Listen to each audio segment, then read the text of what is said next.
Part 2. Questions and Answers.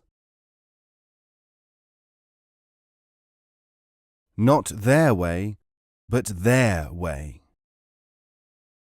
Question. I have heard the phrase used by Sufis, not their way, but their way. What can this possibly mean? Answer. It is a technical term and an extremely useful one. It refers to an account of something which has a meaning in a dimension which is not understood by conventional thinkers. There are two theys. The first lot in the phrase are the ordinary people. The second are those who work in another dimension. Take such a narrative as this. How can human actions be divine? It is related and quoted in, for example, Hujwiri's Revelation of the Veiled, that the prophet said, "There is many a one with dirty hair, dust-stained, clad in 2 old garments, whom men never heed. But if he were to swear by God, God would verify his oath."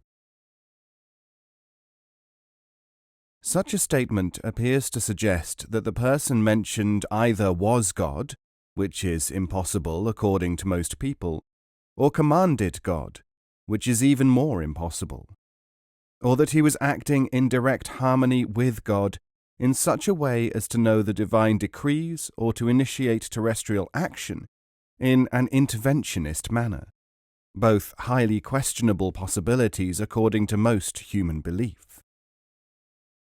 The fact is, however, that the meaning of the exact nature of this individual's activities and their harmonization with divine intention are not to be understood in their, the intellectual's, way, but in their, the perceptive's, way.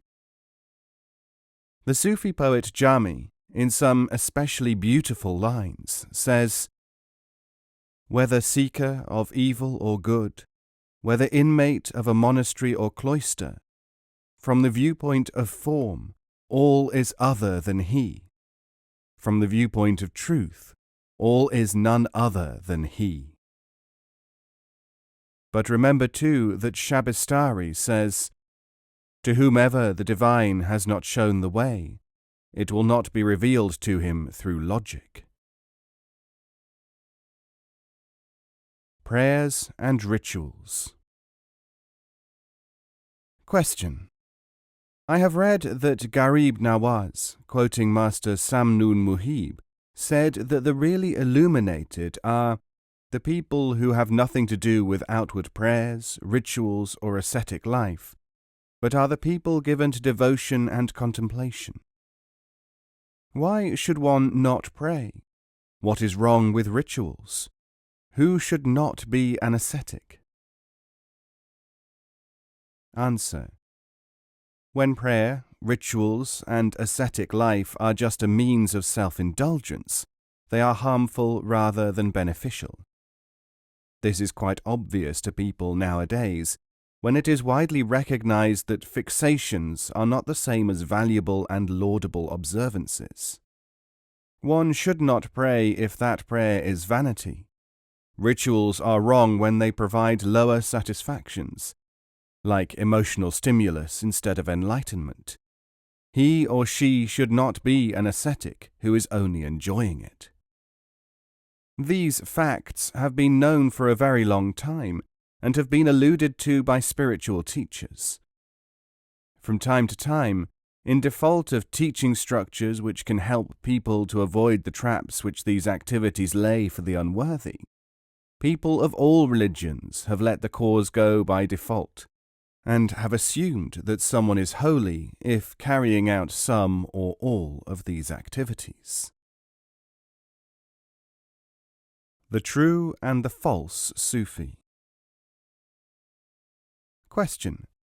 I have read that the great Sufi Ghazur Ilahi quoted, with approval, Sheikh Yahya Munir as follows. There is no uniform behavior amongst the masters. One may eat and sleep well, another will fast and sit up all night. One may spend time with people, another holds himself aloof. One will be found dressed in rags, and another in silks and linen of high quality. One is silent, another speaks animatedly. One will conceal his saintship, another will show it publicly. One of them will serve all human beings, both the devout and the debauched, and another will have no truck with the evil. Question: if this is so, how are we to know the true Sufi, and why should Sufis behave in such disparate ways? Answer: Sufis behave in any way which is necessary to their fulfilling their function, so you would expect a wide variation in behavior. Again, remember that the things of the world referred to by Sheikh Yahya are superficial, secondary and not essential to the Sufi. Hence he has only a secondary and relatively unimportant personal connection with them. This is why they behave differently, one from the other, or even the same individual at different times. As to the problem of recognizing a true Sufi, this is no problem to the true person. You have read the passage which you have just quoted to me, but perhaps you have not read enough in Sufi writings to record that Sufis say that you will only be misled if something unworthy in yourself attracts you to an unworthy person. It is not for the Sufi to represent himself as worthy. It is not for anyone to give you a test for a Sufi. It is for whoever wants to discern truth to focus that part of himself or herself which is honest towards the supposed Sufi. Like calls to like, truth to truth, and deceit to deceit. If you are not yourself deceitful, you will not be deceived. The assumption, you know, that all seekers are honest and that they only need a test to ascertain the honesty of a spiritual teacher is very much out of line with the real facts. A ruse. Question: people say that you say and do things, such as opposing scholars, which cause confusion and enmity. Why should you do this? Answer: I can only give you the story of Sadi in his Bostan that recalls one aspect of this situation. There was once an old man whom a youth had helped with a small sum of money. One day he saw the young man being led by an escort of soldiers to his execution for something which he was supposed to have done. The ancient immediately cried out, "The king is dead!"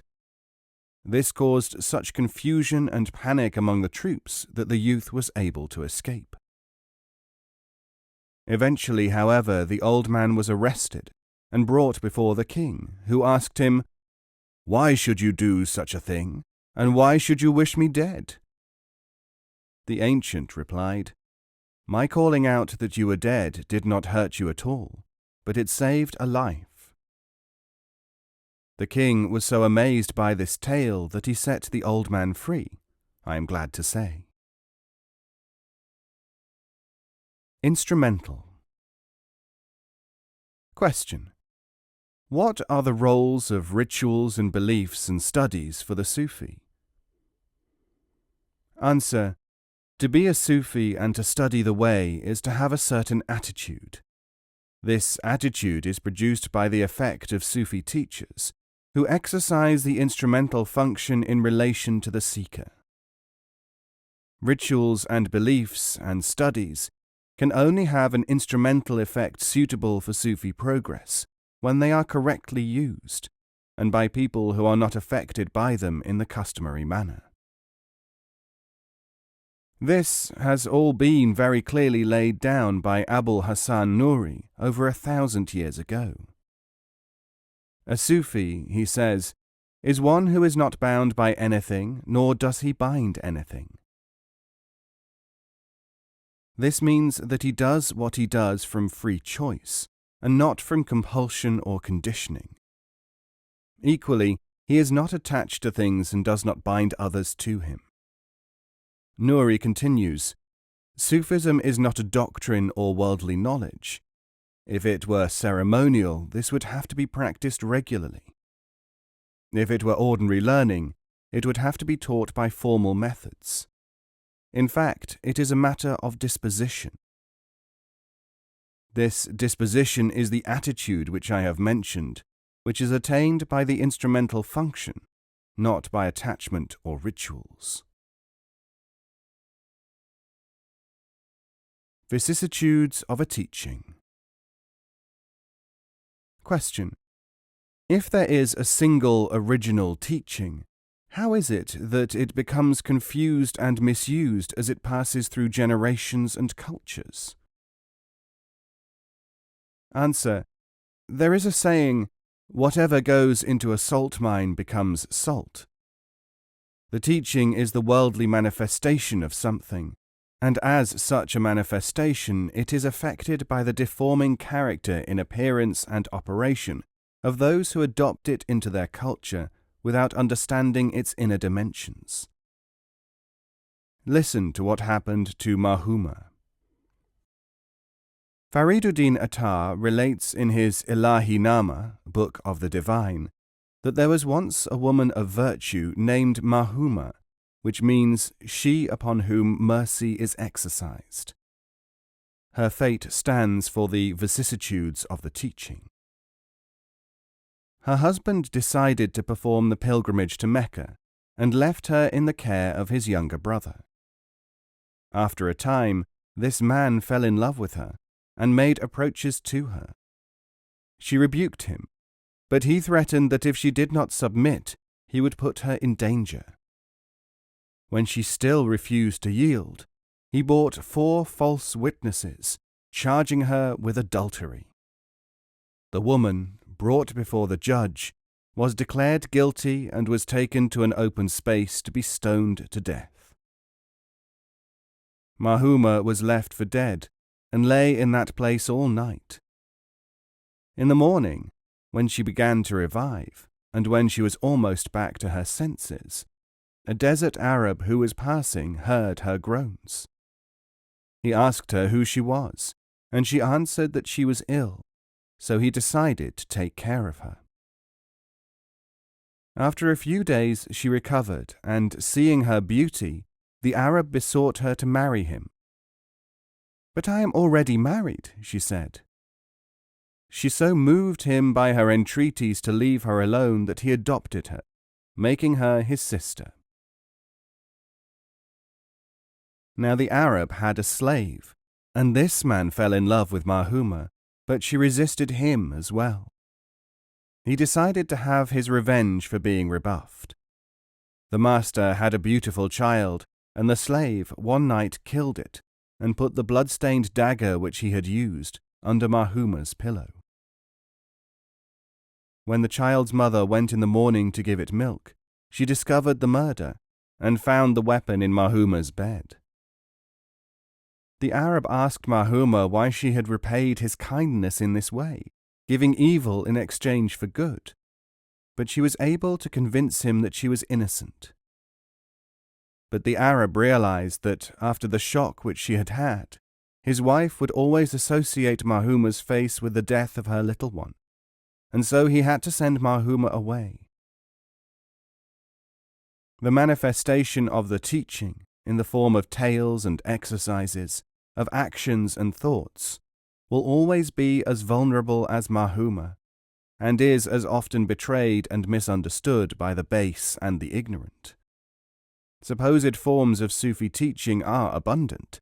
Some of them have a fair face, others are associated with unacceptable histories, and these are all the result of the kind of thing which happened to Mahuma when her husband was away. Present and absent. Question. I find it rather difficult to get answers to my questions, both from you and from other people whom I respect. I have spent days sitting at the feet of some people of great renown, and never heard them utter a word. Can you shed any light on this? Answer. This question has often been asked and answered before.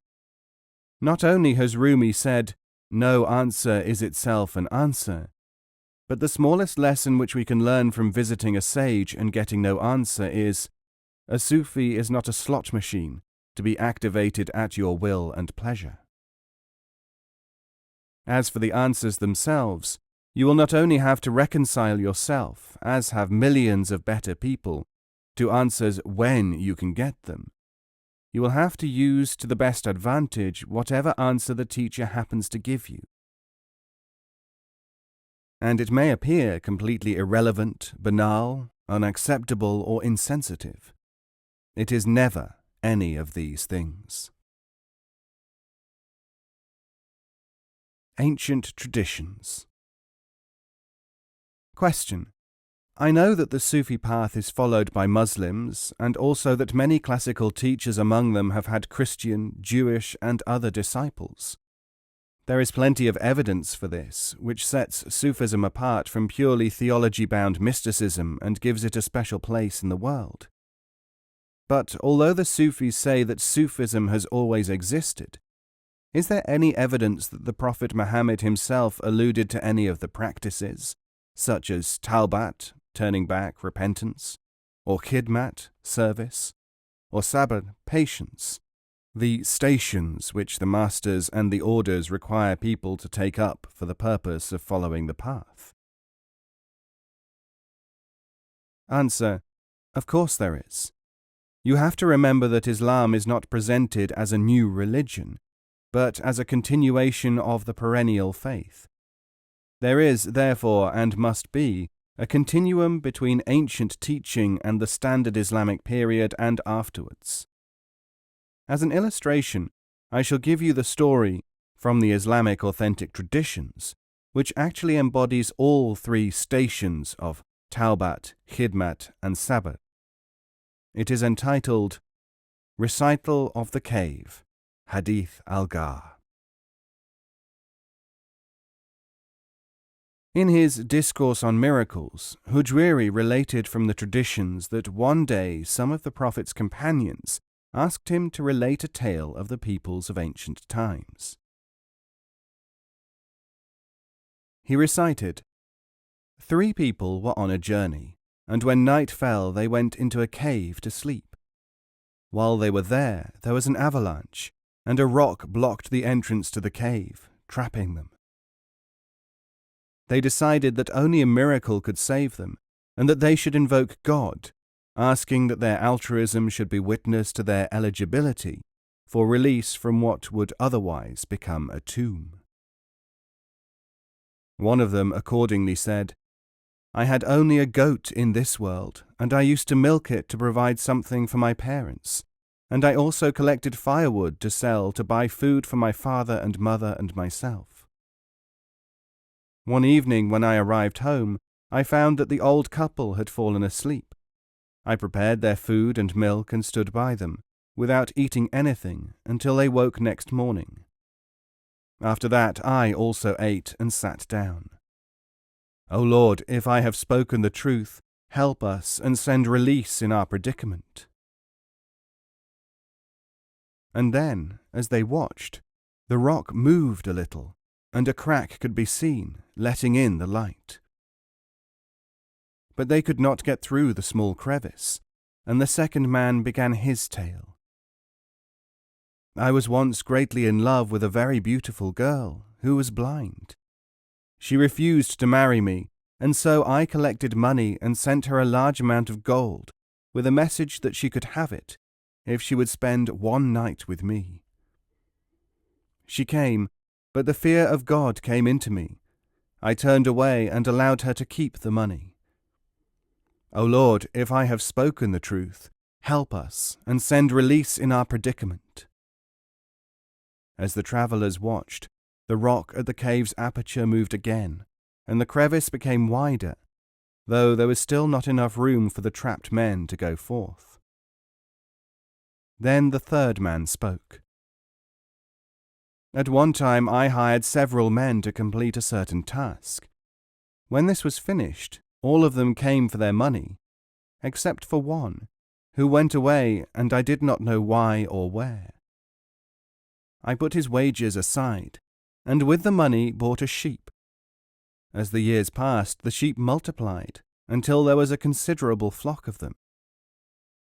Some years later the labourer appeared again, and said that he wanted his money. I said, "Go and take all these sheep, they are yours." He thought at first that I was making fun of him, but I explained what had happened, and he took the sheep away. O Lord, if I have spoken the truth, help us and send release in our predicament. As soon as he had spoken, the rock rolled from the cave's mouth, and the 3 men were able to leave it. Now you will see that the story concerns the man who exercised the Sufi principle of sabr, patience, the man who turned away, who was practicing tawbat, repentance, and the man who promised service, khidmat, for his fellow man and in the cause of honesty.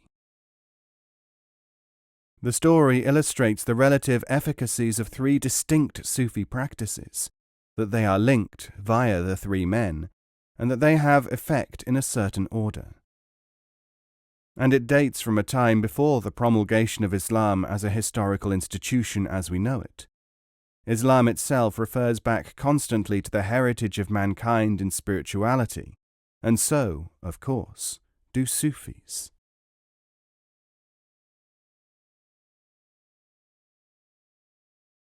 The mother of opposition. Question. When Jalaluddin Rumi says that things which are seemingly opposed may in fact be working together, he is referring to the essential identity of opposites.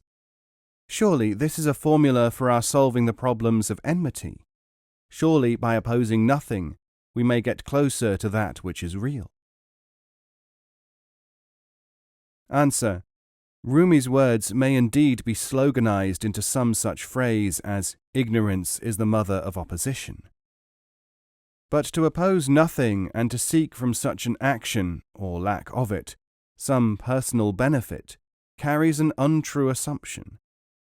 This assumption is that the individual, this non-opposer, is capable of learning from what happens next. Why do you assume that? Certainly experience is against it, in our field at any rate. Magical thinking assumes that because something happens in conjunction with something else, the two are connected. Thus, when a magically minded person sees a flight of birds, followed by a flash of lightning, he or she may imagine that birds cause electricity. This we know to be absurd, because everyone can test it. Similarly, the assumption that because non-opposition is found in certain situations, it can be applied as an instrument of some kind, is magical thinking, no less. Things nominally opposed may be working together, yes, and they also may not. Further, that cooperation of seemingly opposed things may or may not involve you. The fact is that if you are sensitive enough to this concept to profit from it, you would not so readily assume that you can use it. You would already know about the qualification that other elements come into the picture. To understand which things are nominally opposed and working together, and what, if any, functions you yourself have in such a relationship, you have to learn other things first.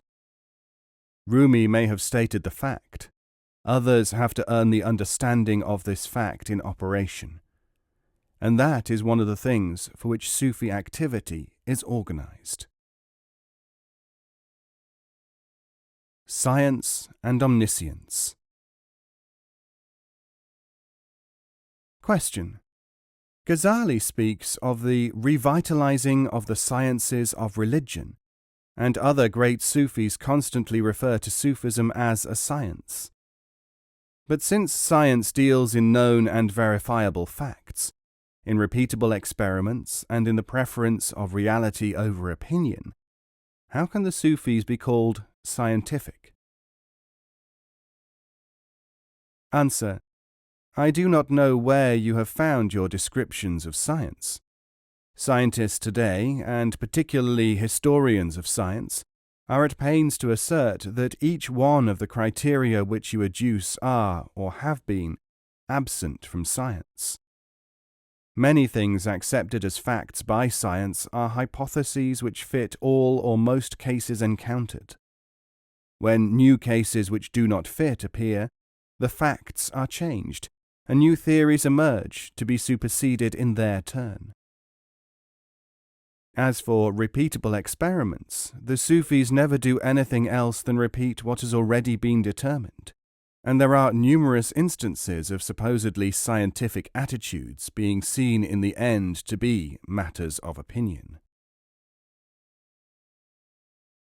The outstanding scientist William Thomson, who later became Lord Kelvin, declared that Darwin's theory of evolution was impossible scientifically, since if the world were as old as all that, the sun would have burnt out.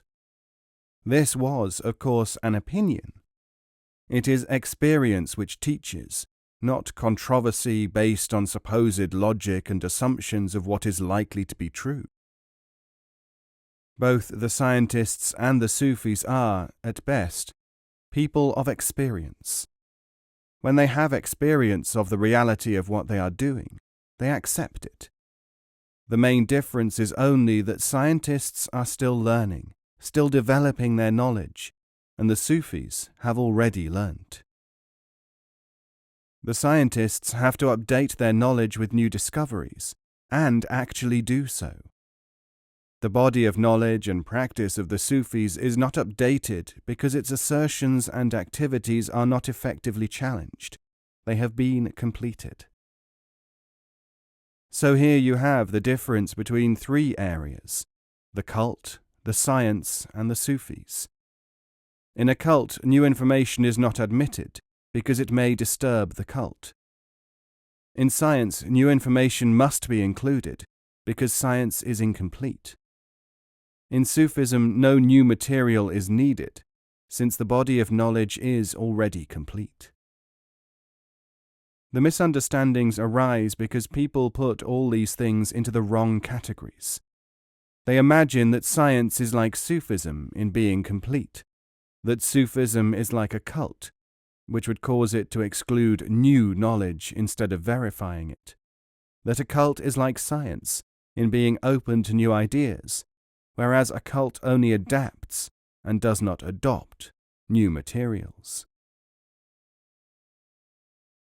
Sufism is education, in that it has a body of knowledge which it transmits to those who have not got it. Science is like a cult when it thinks that it is omniscient. Deteriorated science is a cult, so is imitative or deteriorated Sufism.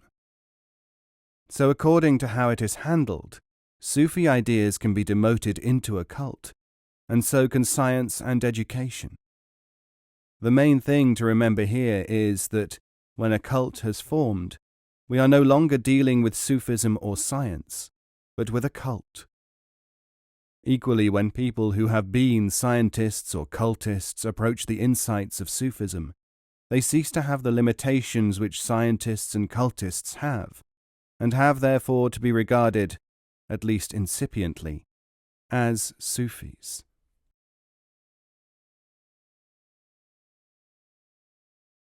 Keeping people away.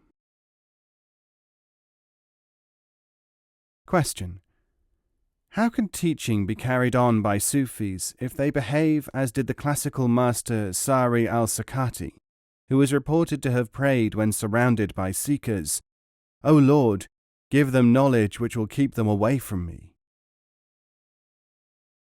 Answer: the great Junaid of Baghdad, too, said, "When you see the Sufi addressing the populace, know that he is empty," as reported by the authoritative compiler Kalabadi. These apparently mysterious utterances are, in reality, simplicity itself to understand. In the case of Sakati, he is speaking of the me which is attracting the people, the external him, which he knows to be what they are curious about, and which is the superficiality. If the people get the knowledge to keep away from that me, to stop crowding around like yokels at a circus, then they can begin to learn from the inwardness of Sakati. Similarly with Junaid, he is speaking of someone who will harangue the multitude and therefore can only speak of generalities and of things which will please the public.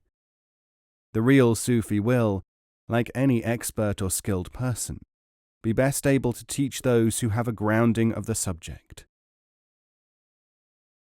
People who have made some study of Sufism, or who think that they have, are always trying to teach. This is a stage in the life of the learner, not of the teacher.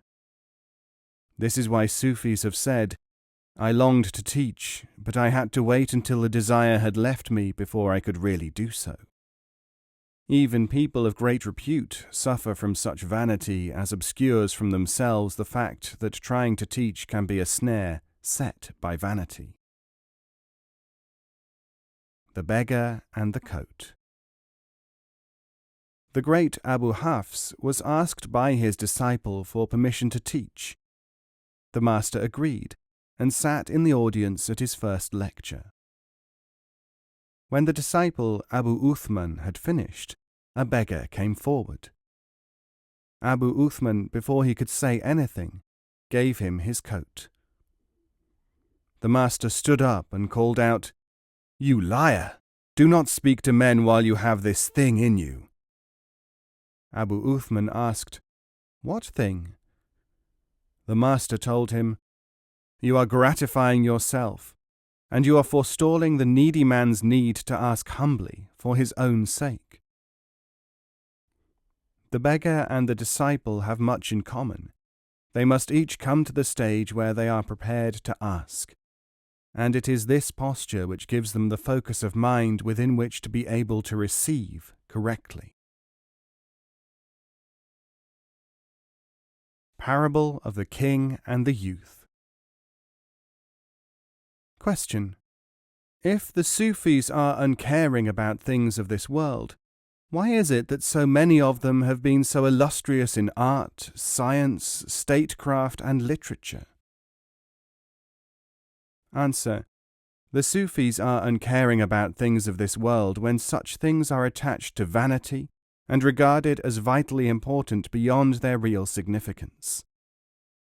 But the Sufis work in the world, and therefore with things of the world. There are many ways of working in and with the world unexpected by ordinary people, who do not see all the cause and effect relationships of people, events, and things. The most familiar story concerning this is the one in which Khidr taught Moses by taking him on a journey and performing various inexplicable actions. And the Sufi too has to be protected in the world, to an extent, by his own awareness, like the camel in the desert, as the phrase has it, indicating adjustment to the environment.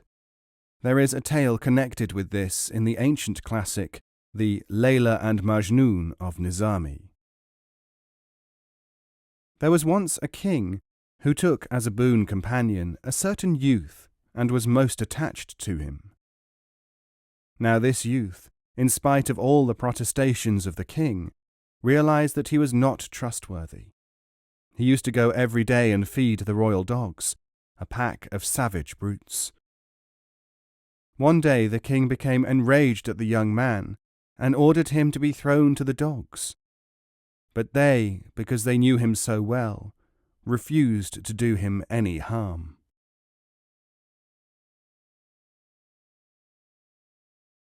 Biographers and Saints. Question: Many Sufis, including Jami, Sadi, and Hujwiri, wrote as mere biographers of the great teachers. Yet they themselves are now revered as saints. Why is this? Answer: This is answered by Shah Shuja of Kirman when he said, "Great men are great until they know it. Saints are holy until they know it." Question: If I feel myself to be ignorant, how can I start to acquire knowledge? Answer: the ancient proverb is descriptive of this state. Knowledge is instating ignorance. Question: how can one become a Sufi, knowing that one might be losing something in embarking on the way? Answer: the Sufi saying corresponding with this question is, a poor man fears no thief, a Sufi fears no deprivation. Question: many people who are disturbed seek peace. Answer: they may never find it, for it has truly been said, worry is a cloud which rains destruction. Question: what is a fundamental mistake of man? Answer: to think that he is alive, when he has merely fallen asleep in life's waiting room.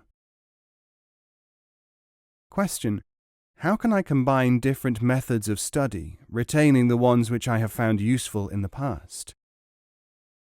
Answer: just as surely as you seek to find 2 dawns in one single day. Question: must a student always occupy himself with trivialities, as are often mentioned in Sufi writings?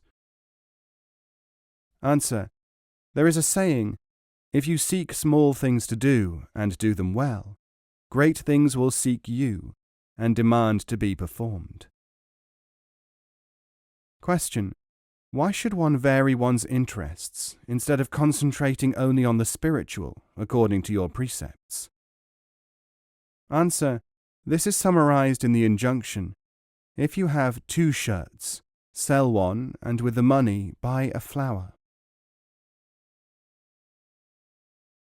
Question: I have no idea of what tomorrow might bring, and therefore wish to prepare myself for it.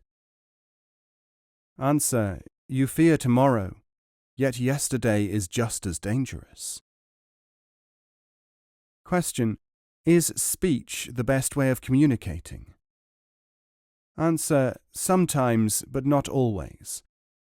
Hazrat Ali, in a saying attributed to him, says, man is in disguise, covered by his tongue, and that refers to such cases. Question: can crash programs of study and investigation not enable us to get to grips with Sufi teaching? Answer: Hafiz said, huge buildings and colleges and colloquia, cloisters and university halls, what is their advantage if the heart is not wise and the seeing eye is absent? Question: I have learned much and benefited greatly from what I have studied. What can you comment on this? Answer: Jami, in his Baharistan, refers to this state when he says, now that I have found thee, I know that in the first step I took, I moved away from thee. Question: how can I help myself? Answer: by remembering the proverb, the path is not to be found anywhere except in human service, from Sadi. Question: what is the value of externals? Answer: there is value if you realize at the same time the truth of Sadi's dictum in the Bostan, the path is not in the rosary, the prayer mat and the robe. Question: prudence requires one to look before one leaps. Answer: prudence would require one not to leap at all. Hariri says in his Makamat, safety is on the river's bank. Fox and lion. Question: what is the first step in learning how to learn? Answer: it is undoubtedly to abandon the attempt to learn entirely through one's own assumptions. Most people are trying to learn by means of concepts which they have adopted, but have no suspicion that these will not work. There is a story told by Sadi in his Bostan about people misdiagnosing their capacities and situation. A man one day saw a limbless fox and wondered how it could keep itself alive, so he decided to watch it. Presently a lion came along with some meat, ate some of it, and abandoned the rest. From this the fox made his meal. The watching man concluded on the basis of this incident that he should do the same, since Providence would surely accord him similar treatment. He waited a long time, but all that happened was that he got weaker and weaker. But eventually a voice said to him, "Do not behave like a crippled fox. Be like a lion, so that you can obtain something and leave some for others." Sufi teaching, unlike that which is followed by others, does not assume that you know how to approach something in order to learn about it. Sufis first make sure that the student approaches the matter in the right way for him.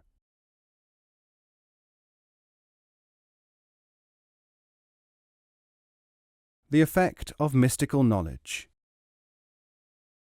Question: why can people not be given the full facts and power of the knowledge which all mystics traditionally allow only a little at a time, and to selected disciples at that? Answer: in the words of Ibn Hazm al-Tahiri of Cordova, abstruse sciences are like powerful medicines, which cure strong bodies and kill weak organisms. Similarly, abstruse sciences improve the mentation which can understand, and improve its shortcomings. They also kill the weak understanding of some people. This 11th century thinker, whom I have just quoted from his Kitab al-Aql wal-Sir fi Adawat al-Nufus, or Behavior and the Medication of Souls, according to the assessment of Western scholars, is the founder of the science of comparative religion.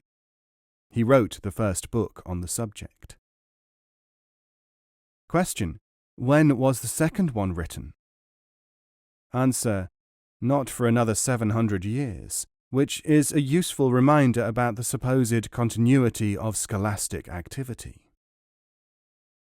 Questioner: I think Ibn Hazm is a fool.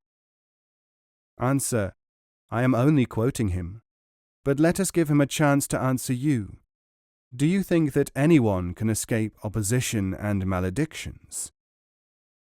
Questioner: yes. Answer: then I quote you from Ibn Hazm again. Anyone who thinks that one can escape criticism and vituperation is insane.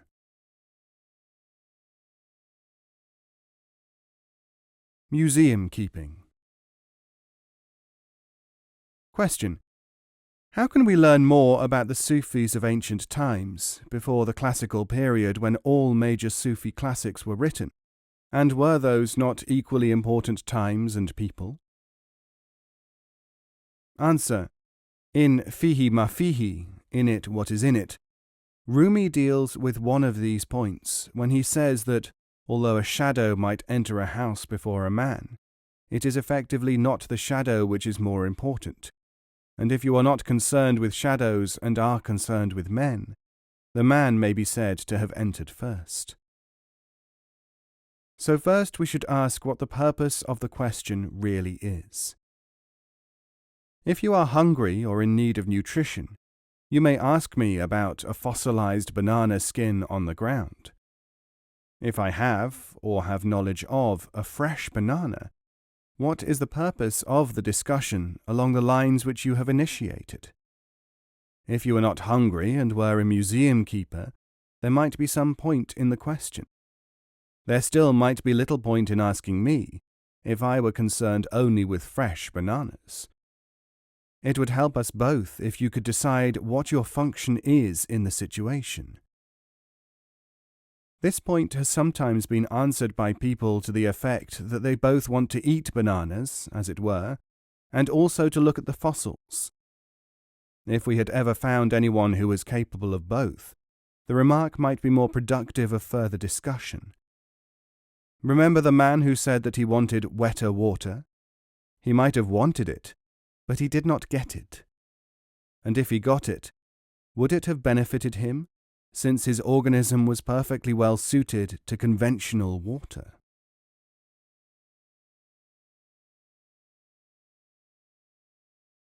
Subjective behavior. Question: why do Sufi teachers display behavior which seems at variance with that of people of insight and of holiness? Answer: one might as well ask why dictionaries have so many words with conflicting meanings in them. Here is a classical instance of teaching through behavior. Stolen raisin. Abu Uthman relates in Kalabadi's Kitab al-Taruf that he was once with Abu Hafs, who had with him some raisins. Abu Uthman took up a single raisin and placed it in his mouth. The other man seized him by the throat, crying out, "Thief, why are you eating my raisin?" Abu Uthman explained, "I believed in your freedom from attachment to things of the world, and I knew of your unselfishness, so I took a raisin."